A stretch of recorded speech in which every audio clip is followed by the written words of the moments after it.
قمرون قمرون قمر سيدنا النبي قمرون. بسم الله الرحمن الرحيم. وعن أنس رضي الله عنه قال Sayyidina Anas mengatakan sami'tu aku telah mendengar Rasulullah sallallahu alaihi wasallam yaqulu Allah berfirman, qala Allah Ta'ala telah berfirman dalam hadis qudsi, ya ibna Adam, wahai anak cucu Adam, innaka sesungguhnya engkau ma da'autani selama engkau mau berdoa kepada aku, ma da'autani selama engkau mau berdoa kepada aku, wa raujautani dan selama engkau mau berharap kepada aku, ghafartu laka maka aku akan ngampuni laka untukmu, ala ma kana minka atas keadaan kana yang ada minka dari kamu, maksudnya keadaan kamu bagaimana saja aku akan ampuni dosamu. Wala ubali dan aku tidak peduli.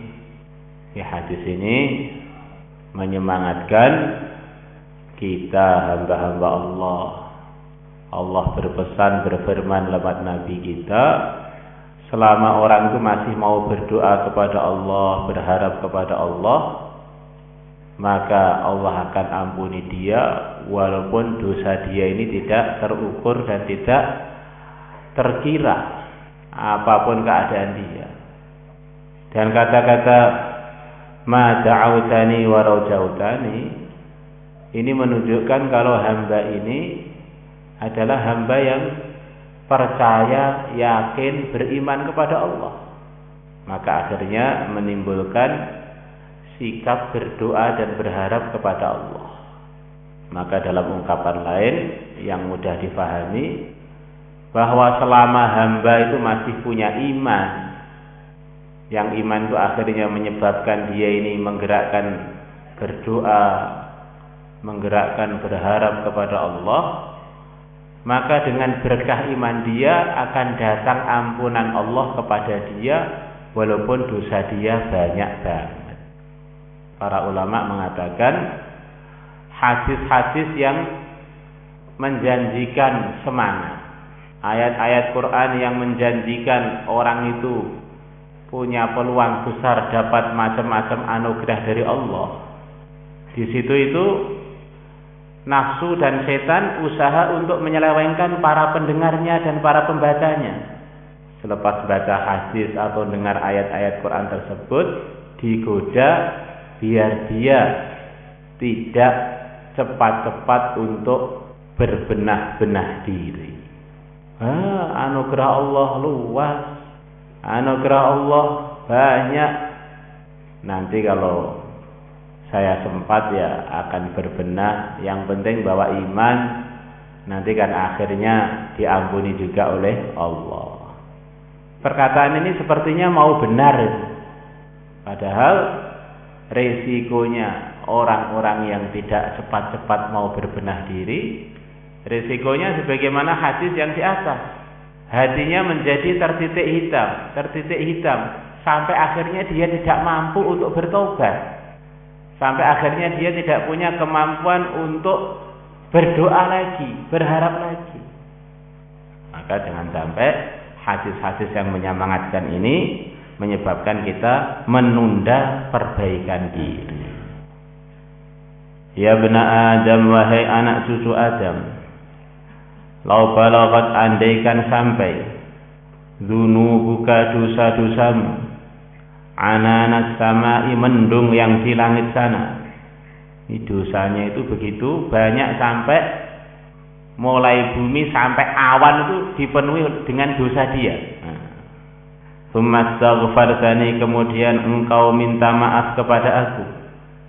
Ghafartu laka maka aku akan ampuni laka untukmu. Wala ubali dan aku tidak peduli dengan keadaan banyaknya dosamu tadi. Ya bena Adam, wahai anak cucu Adam, innaka sesungguhnya engkau, laitani andaikan engkau datang kepada aku, fi qurabil ardi, dengan sepenuh bumi, dengan perkara yang seperti bumi, maksudnya ya sepenuh bumi gitu aja. Khataya berupa kekeliruan, tsumma laqitani, kemudian engkau ketemu dengan aku, la tusyriku bihi syai'a, dalam keadaan engkau tidak menyekutukan denganku syai'an, sesuatu apapun. Jika kamu punya dosa sepenuh bumi, jika kamu wafat dalam keadaan membawa iman, tidak ada penyekutuan kepadaku, iman kamu benar, la ataituka, sungguh aku akan datang kepada engkau, bi qurabiha, dengan sepenuh bumi, maghfiratan, berupa ampunan.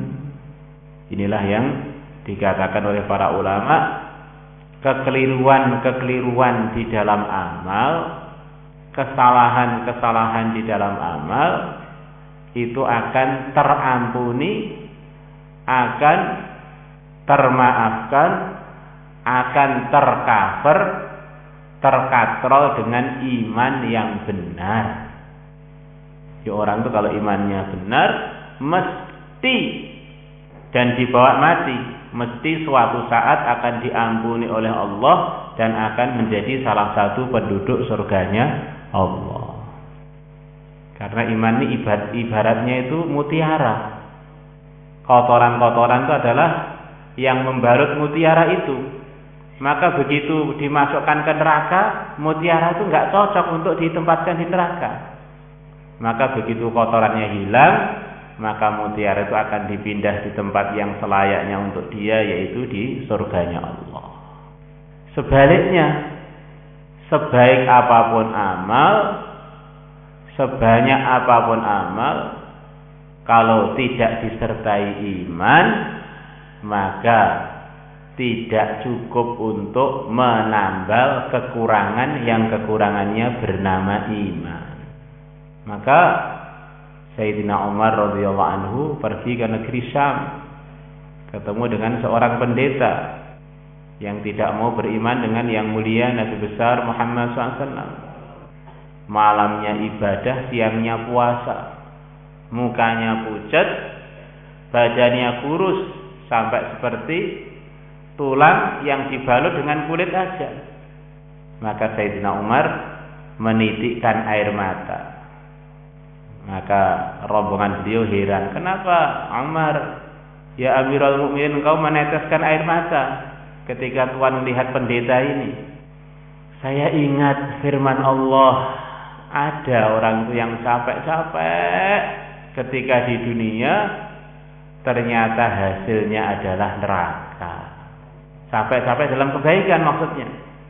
Amilatun nasibah tasla naran hamiyah. Maka iman itu harus 100%. Tidak boleh keliru. Istilahnya iman itu kalau lemah boleh. Maksudnya boleh itu imannya belum cukup untuk mendorong dia menjadi orang yang takwa sempurna. Tapi iman itu sendiri tidak boleh keliru. Harus yakin 100% selain Allah itu makhluk, tidak bisa buat apa-apa tanpa Allah. Ya, rukun iman yang 6 itulah harus selalu kita bawa 24 jam dalam kehidupan kita.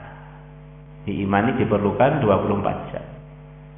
Kalau orang itu imannya lurus, walaupun dosanya sebanyak apapun, suatu saat mesti akan menjadi penduduk surga.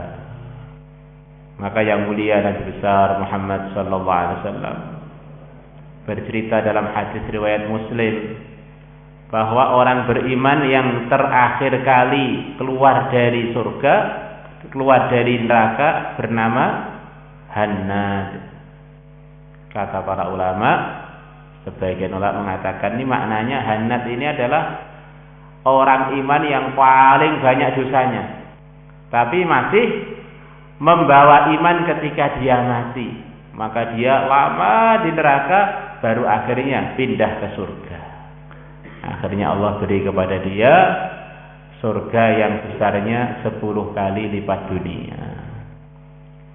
Kadang-kadang orang itu selepas dengar keterangan ini kena godaan nafsunya dan setan. Yang penting iman ya sudah toh. Nanti kalau Israel datang ya sudah, saya tak la ilaha illallah langsung masuk surga. Itu seperti orang yang tidak pernah mau latihan silat, latihan furusia, nggak pernah latihan nendang, nggak pernah latihan nangkis. Dia bilang, pokoknya nanti kalau perampok datang pada saya tendang, tangkis, tak ringkus, sudah selesai masalah. Perkataan orang yang sama sekali tidak mau latihan, tapi dia berharap-harap bisa menyelesaikan masalah dengan kekuatan fisik dia yang sama sekali nggak pernah dia latih. Namanya orang ngelamun.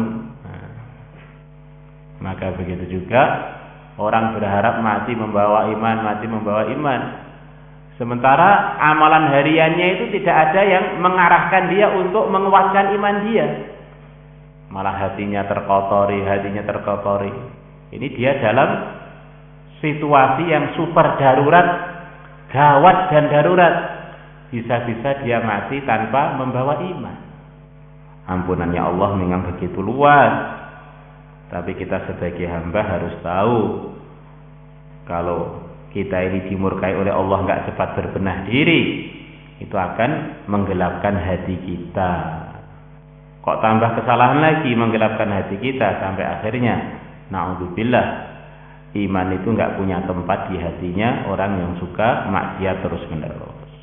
Warawahu Tirmidzi, Imam Tirmidzi telah meriwayatkan hadis yang di atas, wa qala, beliau mengatakan haditsun hasan. Qurabul ardi, artinya qurabul ardi bi dhammil qaf.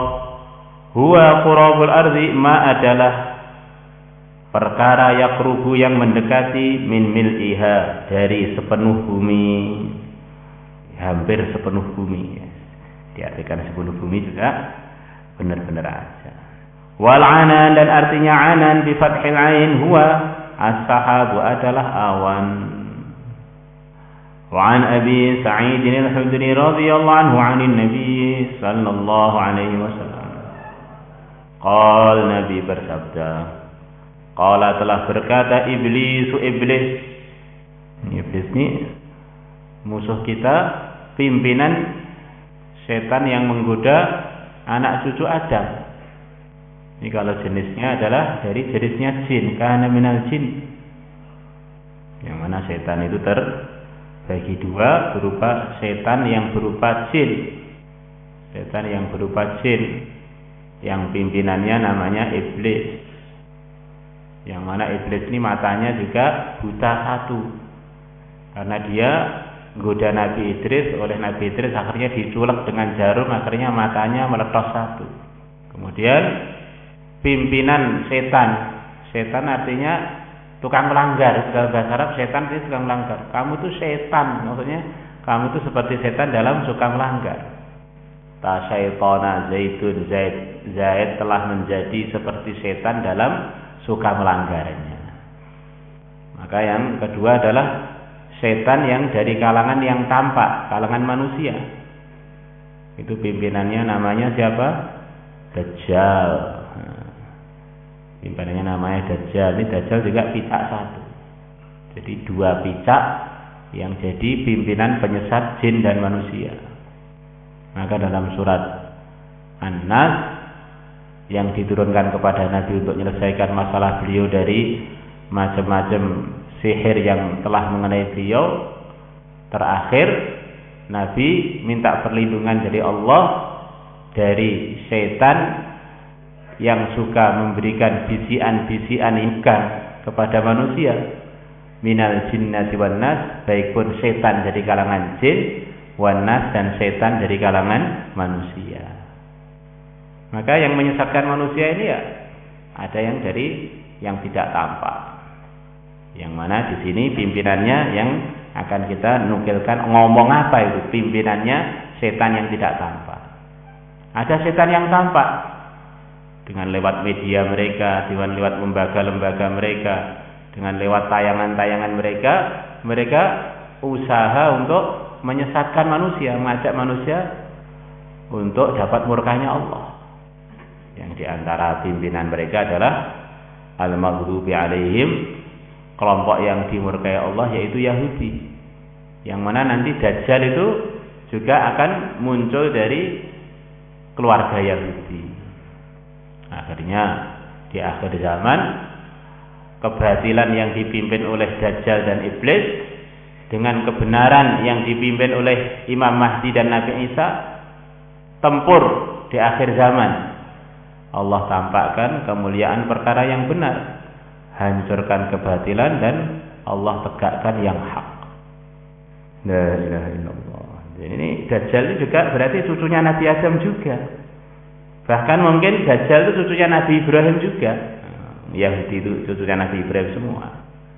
Nanti cucu yang tidak tertib dengan cucu yang tertib, akhirnya dimenangkan oleh Allah cucu-cucu yang tertib. Yang enggak tertib enggak boleh tinggal di dunia. Minggat sana enggak tertib, boyong-boyong masuk kuburan. Akhirnya dunia ini tinggal cucu-cucu yang tertib. Dan selalu begitu. Mulai zaman Nabi Adam, cucu terbagi dua. Cucu yang mengamalkan agama dan melanggar agama. Begitu nanti sama-sama seriusnya dalam kebaikan atau keburukan, akhirnya terjadi gesekan, Allah menangkan cucu-cucu yang tertib. Zaman Nabi Nuh pembersihan, cucu yang enggak tertib enggak boleh tinggal di dunia. Wong dulu kakeknya tinggal tuh atas nama agama loh. Cucunya numpang enggak tahu diri, enggak tobat-tobat, dibersihkan. Zaman Nabi Ibrahim, zaman terus akhir zaman terjadi pembersihan juga. Innallaha astafa Adama wa Nuha wa ala Ibrahim wa ala Imran ala alamin. Cucu-cucunya beliau yang tertib juga ikut terpilih. Yang enggak tertib akhirnya terkalahkan dan terhinakan. Wa izzatika, demi keagungan Engkau, la abrahu, aku tidak akan berhenti-henti, ughwi, aku akan menyesatkan ibadaka, hamba-hamba Engkau. Ma damat arwahuhum fi ajsadihim, selama nyawa-nyawa mereka masih di dalam badan-badan mereka. Jadi iblis itu sumpah. Iblis ini enggak kenal lelah. Saya tidak akan berhenti-berhenti goda anak cucu Adam selama masih hidup. Sampai menjelang nyawanya lepas, iblis pun masih terus usaha menggoda, menyesatkan anak cucu Adam. Setiap orang yang mau wafat nanti akan didatangi iblis. Semoga Allah selamatkan kita semua. Nah, akan diajak untuk melanggar perintah, bahkan untuk meninggalkan iman. Yang mana orang itu kalau mau wafat tuh rasa hausnya itu sudah enggak karu-karuan, sakitnya enggak karu-karuan. Iblis datang nawarkan, kalau kamu ikut saya selamat dari haus, selamat dari malapetaka ini. Nah, diajak apa? Untuk menyekutukan Allah, untuk tidak membawa iman. Wah, itu kalau orang enggak latihan mudzakarah iman, latihan ngerawat imannya, wah gawat sekali. Ujian terakhir ketika iblis goda setiap nyawanya orang yang mau lepas dari jasadnya. Yang sakitnya itu tidak mungkin pernah dirasakan seseorang seumur hidupnya. Sekali aja. Kita ini punya kuku, kepencet itu lubang di pintu aja, sakitnya sudah setengah mati, sampai kita kadang-kadang nggak bisa berpikir, teriak waduh. Nah ini kalau yang kegencet itu seluruh tubuh di akhir hayat, kemudian ada iblis datang nawarkan, ikut saya, nggak sakit kamu, ikut saya, nggak haus kamu, kira-kira bagaimana?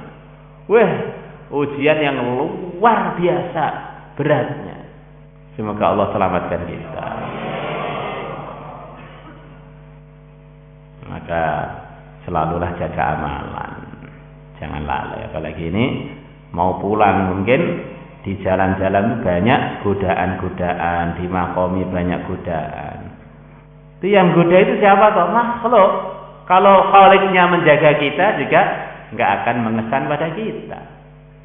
Maka kita minta kepada Allah biar Allah selamatkan kita semua. Jadi nanti semua santri hari Kamis pagi sholat subuh di terakhir. Kita latihan berangkat bareng, ngaji bareng, berjuang bareng, mau makomi juga bareng-bareng, nanti akhirnya masuk surga bareng-bareng. Jadi begitu, itu jangan biasa orang itu pulang tidak sesuai dengan musyawarah. Akhirnya sebagaimana ancaman Nabi man syadza finnar. Orang itu kalau suka enggak istimai, sulit jaga amalan, akhirnya bisa sampai ke neraka. Sendirian-sendirian ketika temannya pada istimai, gawat ini.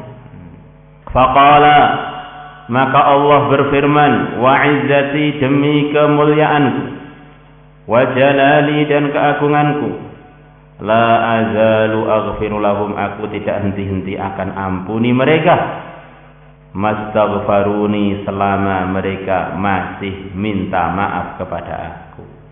Maka iblis itu termasuk amalan yang paling dia susahkan kalau ada hamba-hamba Allah yang beristighfar. Wah, ini maknanya saya goda, sudah berhasil ngotori dia, sudah berhasil mendatangkan titik hitam dalam hati dia, gara-gara dia istighfar akhirnya jadi bersih lagi. Maka susah dia.